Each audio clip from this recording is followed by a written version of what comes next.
Hola amigos, bienvenidos a su programa Los Cuentos del Tío Pepe. Hoy les tenemos un programa que hemos denominado La Caída del Imperio Romano. Ese es uno de los acontecimientos más importantes en la historia de la humanidad.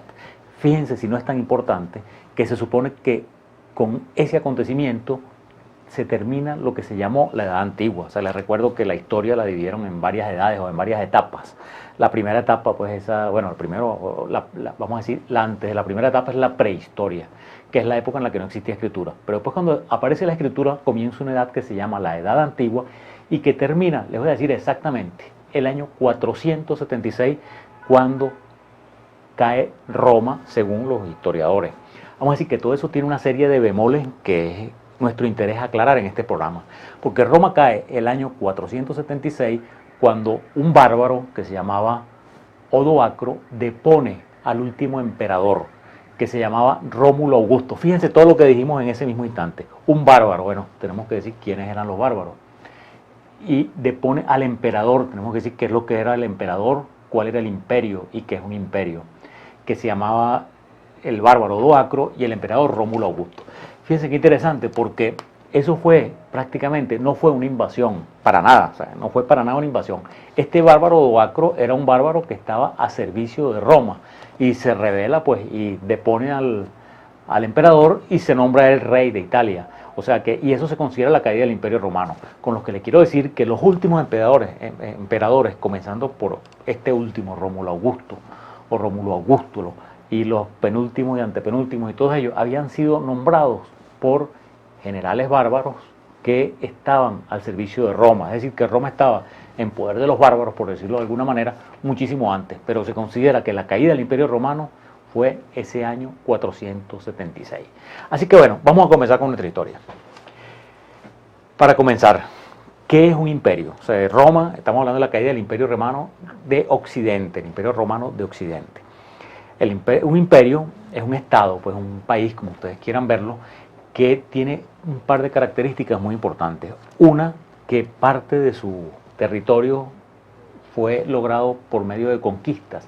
Y la otra, que es un estado que de alguna manera interfiere con los asuntos de otros estados, que de alguna manera impone o se mete con la soberanía de otros estados. Y les voy a decir aquí, sin que me quede nada por dentro, en este momento, en el país, el único imperio, o al menos vamos a decírselo de otra manera más clara, el único emperador que existe se llama Akihito y es el emperador de Japón. Ese es el único emperador que existe en el mundo, no se me vayan a imaginar que existe otro emperador. Entonces vamos a decir, un imperio es ese tipo de estado. ¿Roma era un imperio? Claro que sí, Roma era un imperio desde antes de tener emperadores, por decirlo de alguna manera. Roma se funda el año 753 antes de Cristo, vamos a rodarnos para allá un poquito en esa historia. Roma se funda y es un reino, pero a los 200 o 300 años, en el año menos 509, o sea, el año 509 a.C., se convierte en una república que era gobernada por cónsules y tenía un senado, bueno, ese senado famosísimo de Roma, y le mostramos algunas imágenes, que hay montones que la pueden conseguir en el internet. Y después viene ese cónsul que se hace nombrar cónsul vitalicio, que era un hombre genial, un gran guerrero, un gran estratega, que se llama Julio César. Fíjense que Julio César toma el poder, se nombra cónsul vitalicio, y todos ustedes saben que el nombre de César pasó para designar a los emperadores, no solamente a los romanos. Ustedes cuando recuerdan pues el evangelio que decía, bueno, cuando aquello del denario, si se le debe pagar tributo al César. El César en ese momento no era Julio César ni mucho menos. O sea, lo que pasa es que al César, a los emperadores pasaron a decirle César. Y curiosamente, César, el verdadero César, jamás fue emperador. Fue cónsul vitalicio y hasta ahí llegó. Y lo asesinaron, vean esta imagen que le mostramos ahí, lo asesinaron en el Senado el día de los idus de marzo, que es el 15 de marzo. El 15 de marzo del año menos 44. Eso es una anécdota bien interesante, ¿no? Que a César lo asesinan y a él le habían, bueno, de esas cosas están en historiadores famosos, pero vamos a decirlo como una anécdota. A Julio César le pronostican, cuídate de los idos de marzo, que ese día te pueden asesinar. Y el día de los idos de marzo, cuando él va para el Senado, se consigue al adivino, pues al astrólogo que le había dicho eso, y le dice, mira, hoy es el 15 de marzo, ya es el día de los idos, y aquí estoy tranquilo. Y el tipo le dice, sí, pero no ha terminado el día. Y efectivamente, cuando llega al Senado, amigo mío, eso ni a ustedes ni a mí nos llama la atención porque eso estamos acostumbrados a verlo lamentablemente en nuestro país. Pero a Julio César le metieron no una ni dos, sino 23 puñaladas.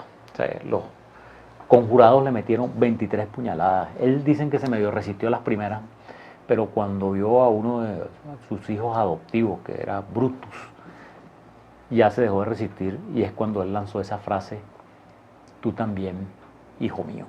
Pero les digo todo esto porque César es el que le da el nombre a los emperadores, los Césares, dado al César lo que es del César. Y César nunca fue César como emperador, él fue Julio César nada más.